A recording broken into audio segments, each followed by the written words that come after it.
Be ready. 5 seconds. Start. May I refer briefly to the question of the state's reorganization which has been discussed here during the last 4 days. I have been greatly distressed about much that has happened. It has caused me much unhappiness and produced in me a sense of failure which I do not often have.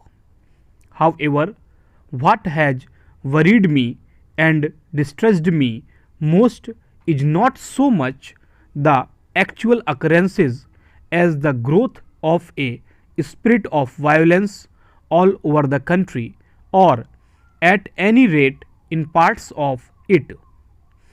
The attempt to settle problems by violent methods is, I think, very bad for the country, regardless of the merits of any cause. Once you enter the reason of trying to settle problems by violent methods, you go towards something that is perilously near to civil war. Our country, with all its faults, has shown to the world a certain stability, certain peace, a certain measure of progress, and thereby established a certain reputation. This reputation is based on some fundamental characteristics. If we enter the region of violent explosions simply because dislike this thing or that, then we lose not only our reputation but something much more important than that. Are we going to become the type of country where every month one hears of some kind of a violent revolution? That is not democracy but something which is the very reverse of democracy. Apart from that, it is a complete denial of any idea of measured or ordered progress.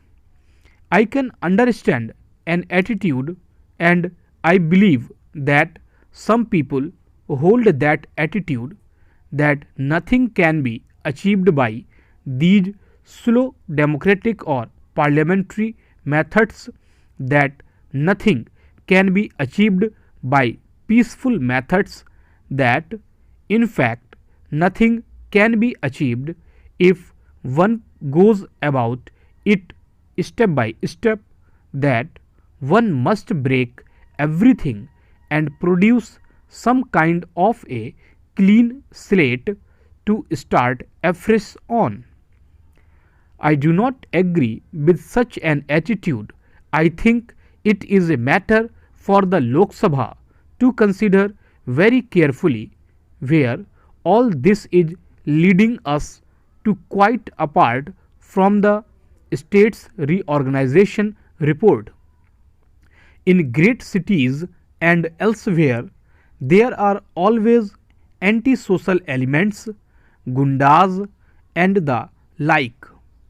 One can deal with them if society generally disapproves of them, as it does. But when society approve of violent methods, then the gundas can immediately have the chance of their lifetime. The major question in India today, internally speaking, is this: what is going to be our policy in regard to this growing violence?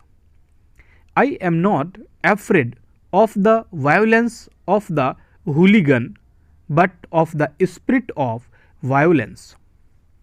2 days ago, on the occasion of the funeral procession in Lucknow of Narendra Dev, a person beloved of all, a policeman, was blinded and others were badly injured. Why should this happen? A funeral procession should be an occasion for solemnity. Instead, some people threw stones and pushed about. A poor policeman lost an eye completely, apart from some police officers being rather badly injured by stones. I cannot understand this. We in India appear to have a split personality. We speak undoubtedly about non violence, about our culture and Sanskriti, while in our daily behavior we are coming down to a level which is not a civilized level at all. A hartal may be quite legitimate as an expression of opinion in a certain set of circumstances that may become dangerous and objectionable in another set of circumstances. And I say that at the present moment, with these big tensions and bitterness prevailing in various parts of India, it is not patriotic, it is not wise, it is not reasonable to do anything which may lead to violence, even if the government is at fault. May I say a few words about the state's reorganization business? Slightly less than 2 months ago, we discussed the matter in this Lok Sabha.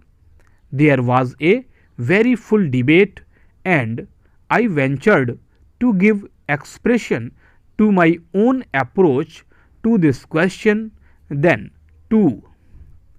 As I have watched developments in various parts of the country, I have been troubled not by this occurrence or that, but by the atmosphere that is being gradually created. The main problem before me has been how to meet the challenge of the growing violence and bitterness. How can we possibly check it? How can we possibly soothe it? Some honorable members have referred rather caustically to some kind of dictatorial approach by 4 men of the Congress committee who are supposed to lay down this and that. What exactly is the procedure we followed? I referred to it on the last occasion and to the multiplicity of these problems. I also pointed out that the problem usually was not one between the central government and a certain group or a certain state, but between two groups or states.